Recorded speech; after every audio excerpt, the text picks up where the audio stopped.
Hello everyone. In the earlier session, just the previous session, we had looked at denaturation of DNA and melting temperature, a parameter associated with denaturation of DNA. And we looked at the fact that a double-stranded DNA can get converted into a single-stranded DNA. In this session, we are looking at the exact opposite of what we looked at in denaturation of DNA.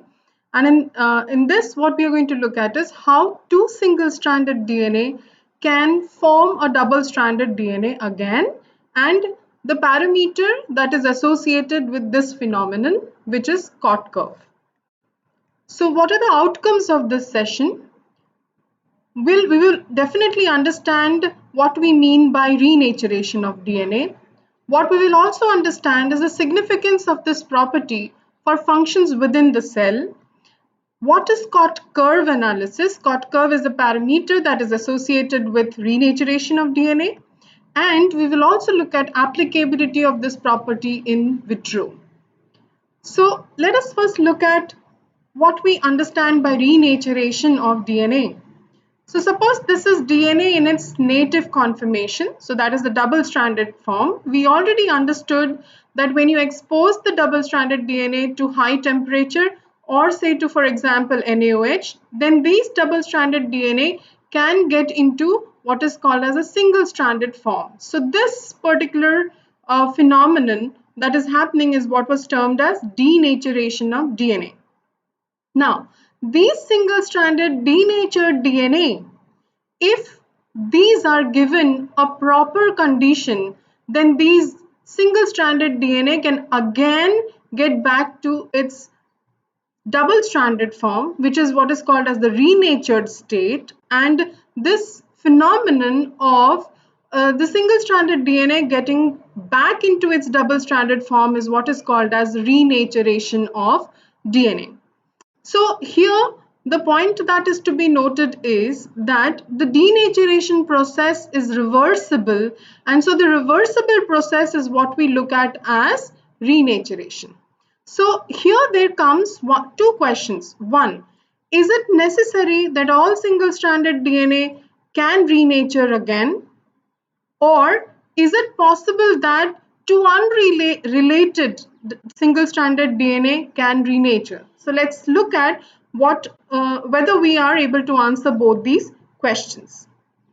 So how can DNA renature, or what is required for DNA to renature? So the renaturation of DNA first requires that both the single-stranded DNA have complementarity. So when we say complementarity, what we understand is that only if the base pairs are complementary to each other, you would have a spontaneous formation of hydrogen bonds between the two, and thereby the single strands will come and bind a double-stranded DNA. The understanding is very simple. If the single-stranded DNA were originally from a native conformation, there are a high probability that those single-stranded DNA will come back into its original state. But there is also a possibility that the hydrogen bonding happens in such a way that you do not have the exact replica of the native conformation after renaturation, but complementarity is the key to renaturation of DNA being possible. The second thing that is important is that the condition required, one of the conditions required for renaturation of DNA is able to give a suitable temperature for renaturation to happen. So if you want two single-stranded DNA to anneal to each other, then a proper temperature is must. We also have to consider the ionic strength of the solution in which the two single strands are, because the single strands having a sugar phosphate backbone which is negatively charged, to bring two negatively charged DNA close to each other, the metal ions will play a very important role, and hence the ionic strength is important as a condition to allow renaturation of DNA. What is also required is a proper buffer. Now, these two kind of go hand in hand. The buffer is basically to ensure that a proper pH is maintained, because we all know that if the pH is not maintained, again, a DNA can denature. So if we provide the suitable pH, then the renaturation of DNA is more of a possibility. So these are the four main factors that are responsible for renaturation of DNA, or that enable a DNA to renature. Now we come to a property that we can associate with DNA renaturation. Just like we had a hyperchromicity associated with denaturation, we have hypochromicity associated with DNA renaturation. So therefore, let's go back to a graph that we had looked earlier. When you have two DNA, one the single stranded form and the other the double helical form, it is very clear that a double-stranded DNA absorbs less light at 260 nanometer compared to a single-stranded DNA. So what we are looking at is that because DNA absorbs light at 260 nanometer, and because we know that a single strand absorbs more light than a double strand, therefore the understanding is that when you have renaturation happening, you would see an increase in hypochromicity. That means the absorbance is decreasing.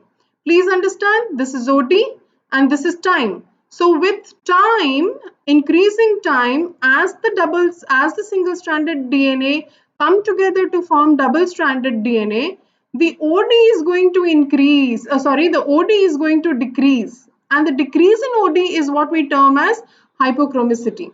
So what is very clear over here is that when a DNA undergoes renaturation, you will find a hypochromic effect. So in other words, if absorbance decreases, then it is giving an indication that the DNA renaturation is happening.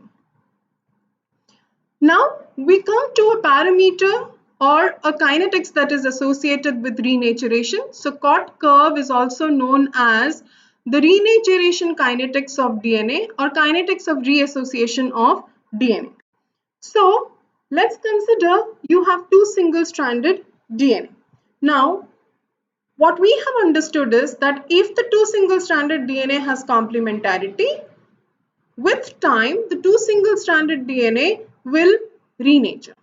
But what happens during renaturation is that in the entire strands of the DNA, a portion of the DNA is the first to form the hydrogen bonds. So that is what is called as the nucleation part of, or nucleation center of the renaturation. So once you have this nucleation happening, then it is basically trying to say that the process of renaturation has been initiated. Now let us look at okay, we will go to what nucleation is in a while, or what is responsible for a nucleation center to be formed in a while. But once nucleation happens, then what is observed is a zip-like effect. So you have already the hydrogen bonds coming and there is complementarity, then you will have a fast process of the renaturation happening. So initial nucleation may take some time, but once the nucleation has been initiated, then you will have a zip-like effect, so it will go very fast.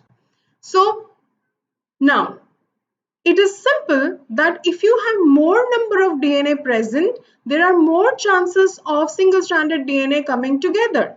So what we understand is that the concentration of DNA is an important factor in enabling a high renaturation rate. What is also, therefore, what is understood is concentration of single-stranded DNA is a factor that can affect renaturation of DNA. Of course, time is another factor. So you give time and you will have the renaturation happening. Now, with time, you will find that the renaturation increases or keeps on increasing depending on how much complementarity is present in the DNA. Another thing that has to be considered is the buffer factor. So the buffer factor is basically maintaining the pH and also maintaining or having what is called as cations to maintain the ionic strength. So that is important. And of course, viscosity is important. Now, viscosity as a factor can play a negative effect on renaturation because suppose you have DNA and the DNA solution has protein as a contamination.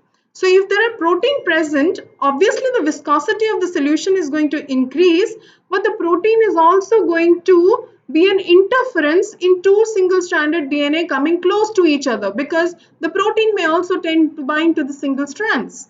So therefore, viscosity is another factor that can affect the rate of renaturation. So please understand, we're looking at kinetics of reassociation. So we are trying to look at how the rate of renaturation, or what is it that can affect the rate of renaturation. So four factors are very clear: concentration of single-stranded DNA, time, buffer factor, and viscosity. Now let's say, for example, we are taking care of viscosity.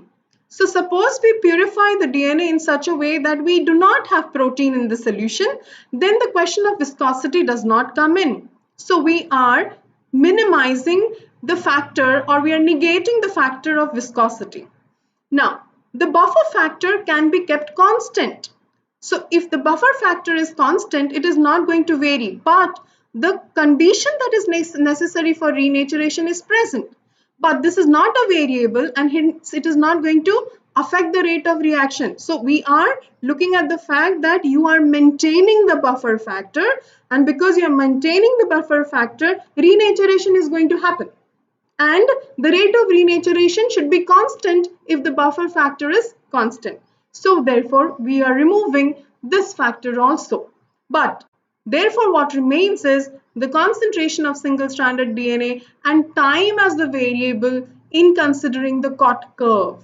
So you can see CO stands for concentration of single-stranded DNA and T stands for time. And that is the reason why the graph or the curve that you will obtain because of these two is what is called as Cot curve. So see over here that when you draw a graph between the log of Cot, that is concentration of single-stranded DNA and time, and on one axis you have the percentage of single-stranded DNA, you would tend to get a curve like this. So the understanding is very simple. That is, initially you would have high percentage of single-stranded DNA. But with increase in time, and also increase in the concentration of DNA, you will find that there is hypochromicity. So you will find that it is becoming more and more double-stranded DNA, and therefore the percentage of single-stranded DNA in the solution is decreasing. So a Cot curve generally is always in this manner. Okay, so this is what is Cot curve. Now, I had told you that I would explain to you how nucleation happens when renaturation. That is why in the two strands that come together, at one point you would have the beginning of the hydrogen bonding happening. So we're basically going to try to understand that concept. Now let's consider that this is a strand of DNA. This is the second strand of DNA. Now, if you look at the second strand of DNA and you look at the first strand of DNA, you will find that there are regions where you have, that means there are base pairs which are complementary to each other. So wherever the bond has been drawn, okay, those base pairs are complementary to each other. But please take note that you have a few base pairs within the segment that does not have complementarity. So at these points, you do not have a bond formed. Are you getting that? So therefore, what we understand is that this strand is able to bind to this strand because of the number of complementary base pairs being more. Okay, so therefore generally, and when you have such a structure formed, it is called as the second structure formation. That means in nucleic acids, the two single strands are the primary structure, but when they hydrogen bond with each other, then it becomes the secondary structure of DNA or the secondary structure of RNA. If it is an RNA, you can see the same thing in RNA as well. So the spontaneous formation of a secondary structure of DNA is possible when this is accomplished. So let us see what is this. This is summation of the total summation of the total delta G. I have not written delta G over here, but this is delta G total. This is delta G I, this is delta G X, and this is delta G N. So what we understand is that the total amount of delta G that is formed in the process of hydrogen bonding or the process of forming of the secondary structure decides whether a secondary structure is going to be formed or not. Now let us look at what is summation of delta Gi.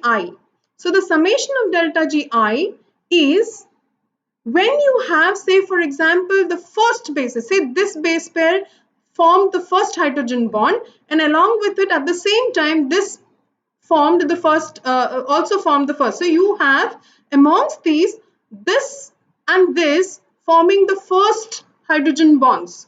Now when the first hydrogen bonds are formed, for the formation of the hydrogen bonds you require energy.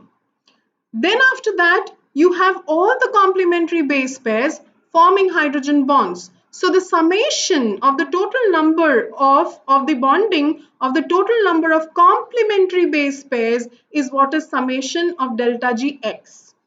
But like I told you, there are some base pairs which are not complementary, but they are held together. Now, holding together base pairs without formation of hydrogen bond requires that they be kept together. So you need a certain amount of energy to put them together or force them to be present together. So the delta G for this would definitely be positive, or you would need energy to do this. But in this case, when you have the hydrogen bonding forming, the summation of all total hydrogen bonding will lead to the delta G being negative. So please understand this, that the delta Gi, summation of that is initiation of hydrogen bonding. The delta Gx is the hydrogen bonding between complementary base pairs. The summation of delta Gn is base pairs that are kept together because they have no complementarity, right? So when the sum total of all of this is negative, okay, then you have a secondary structure formed.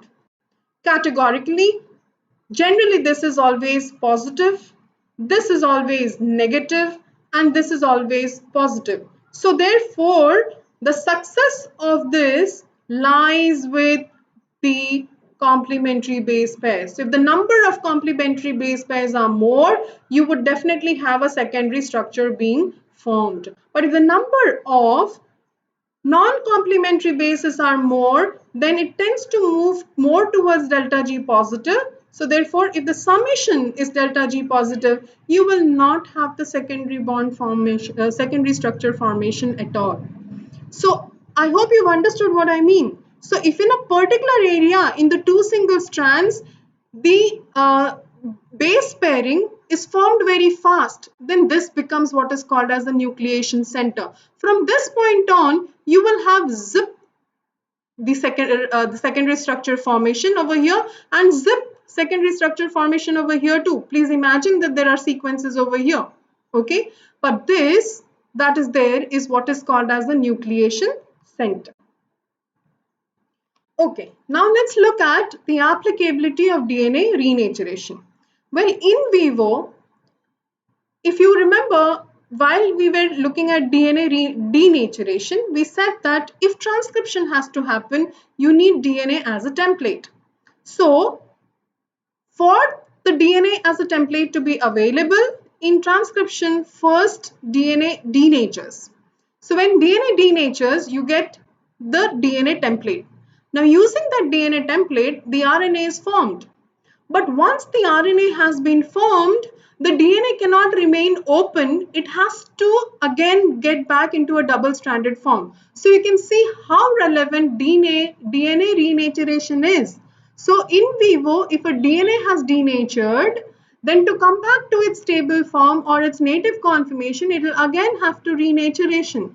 So for a specific function, the DNA had denatured, but then once that function is over, the DNA has to renature. Why? Because now the function of the DNA still holding information and protecting information is relevant in the cell, and so DNA renaturation will happen. Another concept is what is called as hybridization. So this can happen in vivo, but it's mainly used in vitro these days. So let us look at two ways by which hybridization is carried out. One is what is called as liquid hybridization. So if you can see over here, you have two different DNA being present, but you can see that you have complementary base pairs, and because there is complementary base pairs, you can see that there is renaturation happening of the two DNA.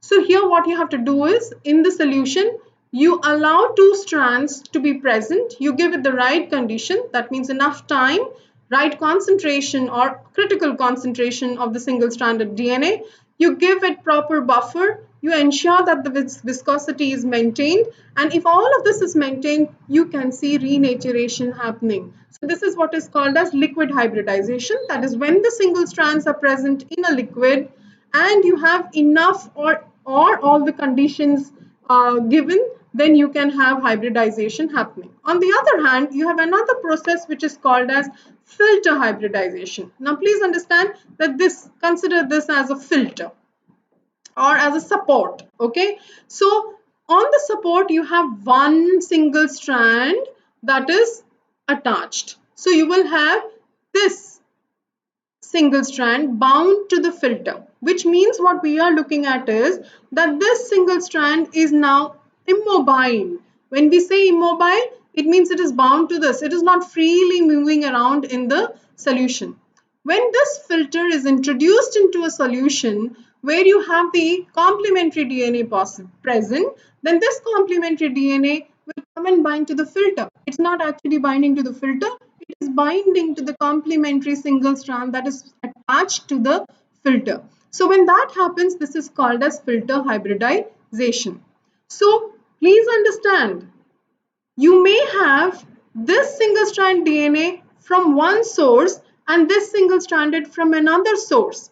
So what I mean is, say for example, this DNA has been taken from mouse and this DNA has been taken from humans. You can have hybrid formed if you have complementary base pairs. So what we look at is that a hybrid DNA has been formed. Now this hybrid DNA is a DNA, but look at the fact that one strand comes from one source and the other strand is coming from another source. So the applicability of DNA renaturation, there's a lot of applicability of this found in vitro techniques. We have discussed polymerase chain reaction for DNA denaturation, and therefore I take up the same example of polymerase chain reaction in applicability of DNA renaturation in vitro. If you remember that when you have a double-stranded DNA and you want to form multiple copies of the double-stranded DNA, the double-strand DNA has to denature to form single-strand templates. So in order to denature, you have to have the first step being DNA denaturation. But for synthesis to happen, you need small oligonucleotides to come and bind to the single-stranded templates. So this process is called as annealing of the primers for synthesis to begin. What is annealing? Annealing is nothing but renaturation. So if this oligonucleotide has complementarity, it will come and bind to the single-stranded template. Can you see that? Now using this oligonucleotide, the enzyme will begin synthesis. So from one DNA, now you have two. Okay, so elongation is that you are allowing the synthesis to happen. So you can see that when you have the first step as denaturation, the second step is renaturation, or what is called as annealing. The temperature here will be different, the temperature here will be different. The conditions that you provide here has to be such that annealing is allowed or annealing is possible. Only and only then you have a polymerase chain reaction being successful. Now let us look into further applicabilities of the Cot curve, that is the kinetics of the reassociation curve. So we've already understood that the log of Cot versus percentage single strand DNA gives what is the Cot curve. Look at over here. Suppose I carry out the reassociation kinetic study of 3 different DNA. Okay, you can see clearly that the reassociation curve of all the 3 DNA are different. Okay, When you say that they are different, immediately what therefore comes to mind is that there has to be some difference in the genomes of these DNA. Maybe the source of these DNA are different. So this is from one species, this is from another species, this is from a third species. So therefore, the Cot curve is already indicating that the three DNA are not the same. They are different. Another important fact that you can look at over here is that to begin the renature, that means you see the percentage of single-stranded DNA coming down like this, once you have the nucleation happening, it immediately comes down very fast. So this happens immediately. Okay, and then once it has been renatured completely, it becomes a plateau. So the lag phase for every DNA is varying.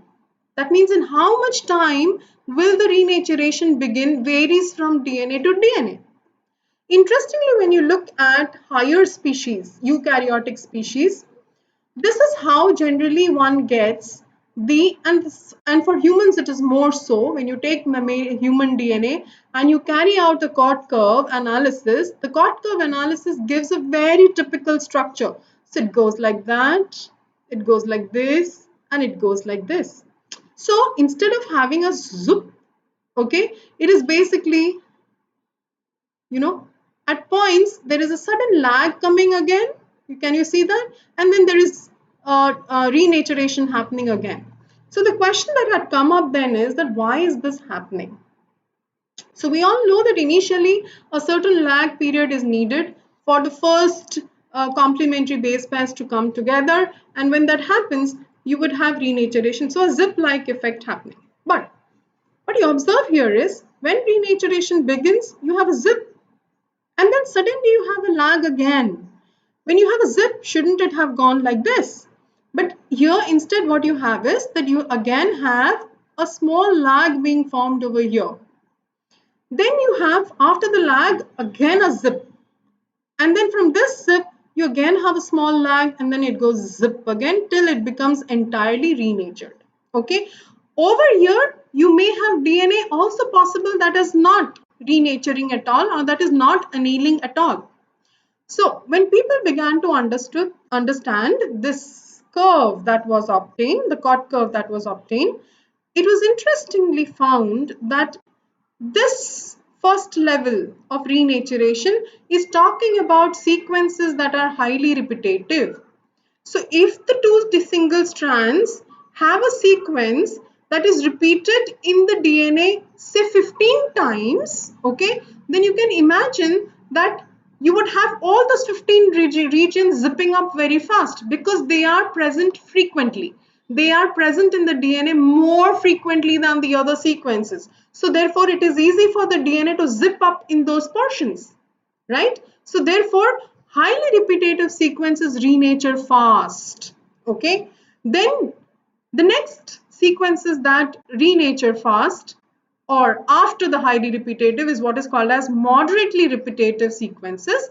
And the last that renature are sequences that are very low repetitive. These generally come under what is called as unique sequences. You may not have more than one or two sequences present in the DNA. So what we understand from this is that genomic DNA has something that is called a satellite DNA. The word satellite, all of us are familiar with. A satellite has a periodic motion. It comes and goes and comes and goes, right? So it is repeated, correct? So that repeat as a period, okay? Periodic repeats that we call is what is called a satellite, and you see the same in DNA. So say for example, I have ATGC. If ATGC is repeated 10 times, ATGC, ATGC, ATGC, ATGC, ATGC, then that is what is a satellite DNA. So when the first the ATGC comes and binds, the remaining 9 will immediately zip. Have you got it? So therefore, the renaturation of the highly repetitive sequences are very fast because the complementarity availability is close and immediate, and so it zips up. So therefore, the highly repetitive sequences, I'm repeating, renature very fast, moderately fast, and the slowest to renature are when you have single copy genes. Okay, most of those genes which are present only in single copies, for those genes to renature, it takes time to renature because the sequence is not frequently present. It is unique. So for the sequence in the other DNA to find the sequence in the other DNA, it will take time. Okay. uh, Please do understand one other thing is that if I have a DNA like this, I'm assuming that the other strand will come and bind like this. But it can also happen that if I have a DNA like this, the other strand can come and bind like this. So you can have staggered reannealing as well. Okay, so that is also something that can happen, and that depends on the nucleation that is happening. So here is just a look at a reassociation curve. You can immediately make out that the E. coli genome and the calf genome, the Cot curve pattern is very different. And this Cot curve pattern tells a lot, correct? So you look at the calf, the highly repetitive sequences, you don't even need too much of a lag period for the calf serum, fut karke it comes.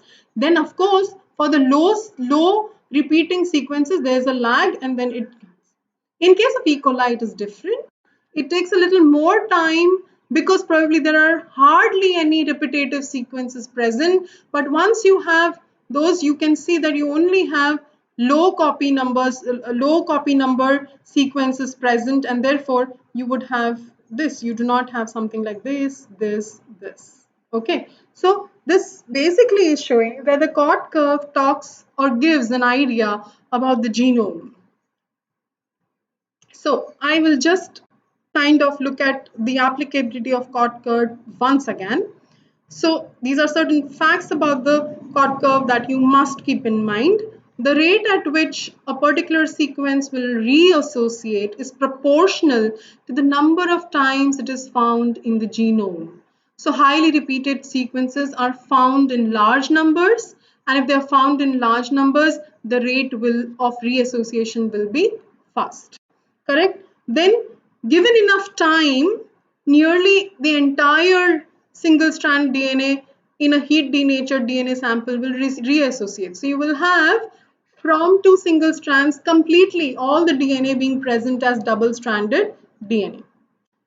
It was through Cot analysis that the redundant, that is repetitive nature of eukaryotic genomes was first discovered. So that was the first time that the concept of satellite DNA came up. Okay.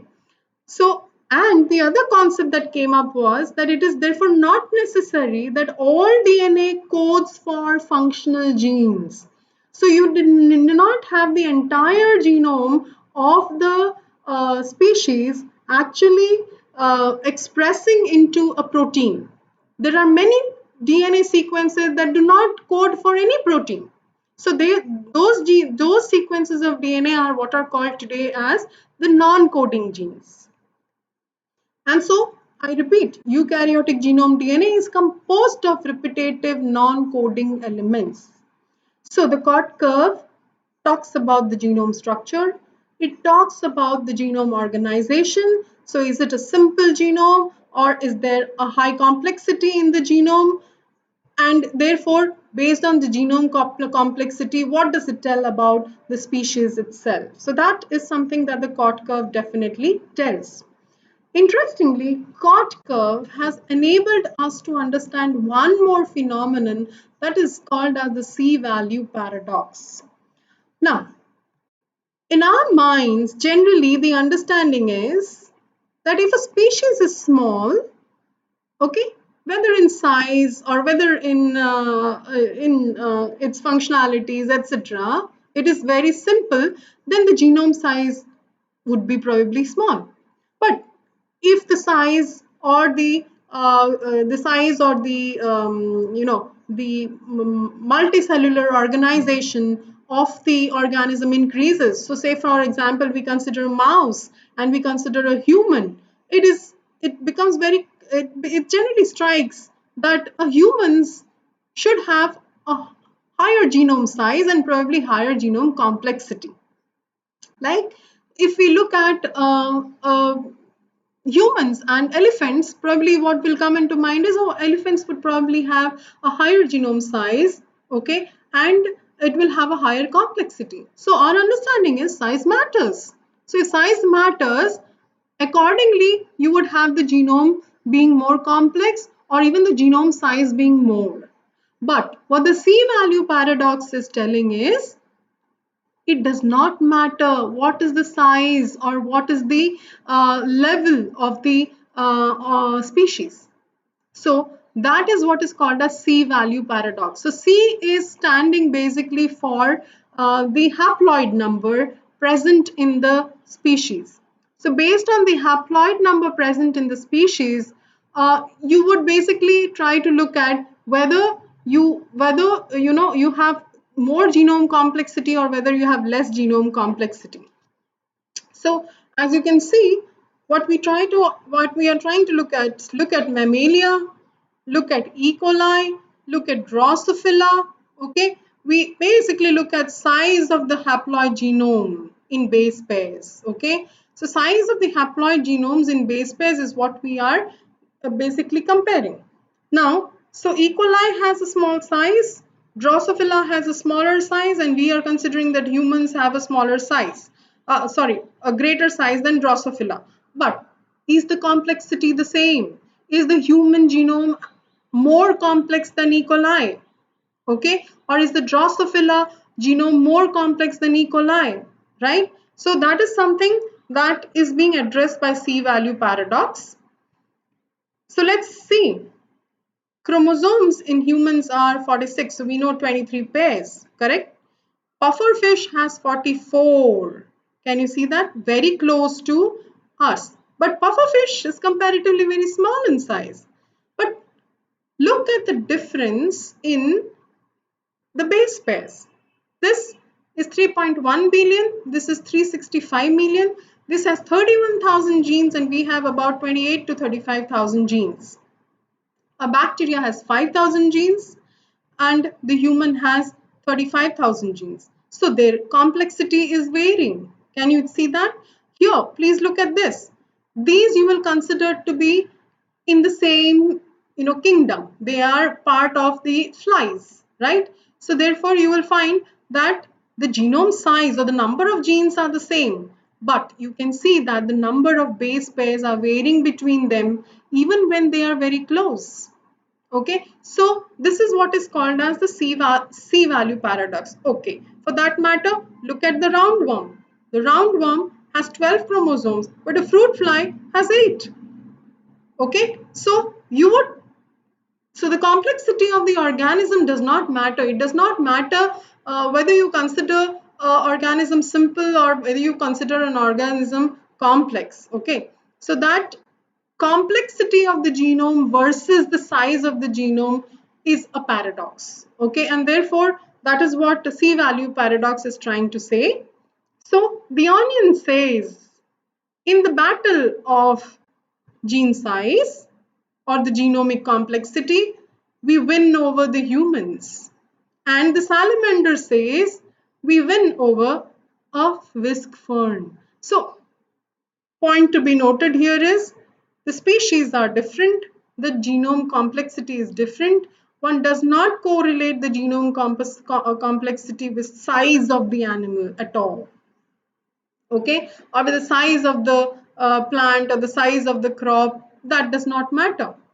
Okay, the genome complexity can be very different. A smaller organism can have a higher complexity in its genome than a big organism. Okay, so that is what is called as C-value paradox. A concept again that came up with this is that if the number of genes are quite equal, right, then why is it that you have more number of base pairs here compared to here? So the point that is trying to be noted over here is that, is there DNA that does nothing? Now when we understand, we generally consider is that if the DNA codes for a particular protein, then the DNA is functional, or it is not, it is not considered to have no function. So all genes that give rise to proteins are considered as functional genes. But in this case, therefore, the question came is, which means that there are a lot of DNA sequences that are not actually coding for a particular protein. So 14,000 genes here, 14,000 genes here, but the number of base pairs over here are more, number of base pairs over here are less. So you have a certain number of base pairs that do not code at all for any protein.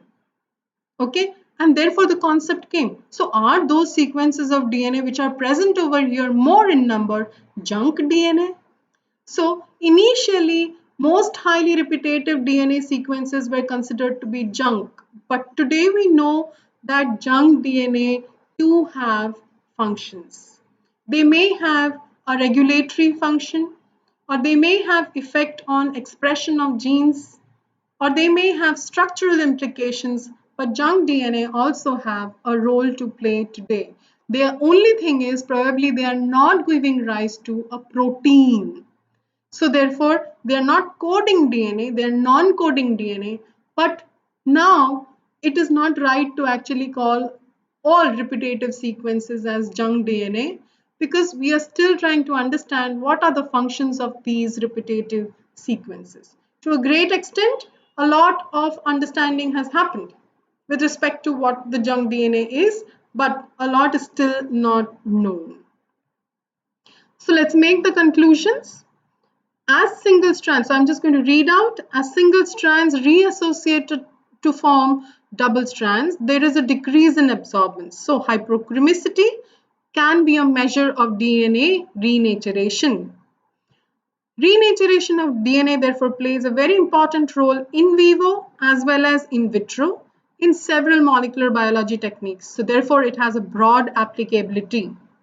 The study of kinetics of DNA reassociation, that is the Cot Curve analysis, has enabled genome studies across various species.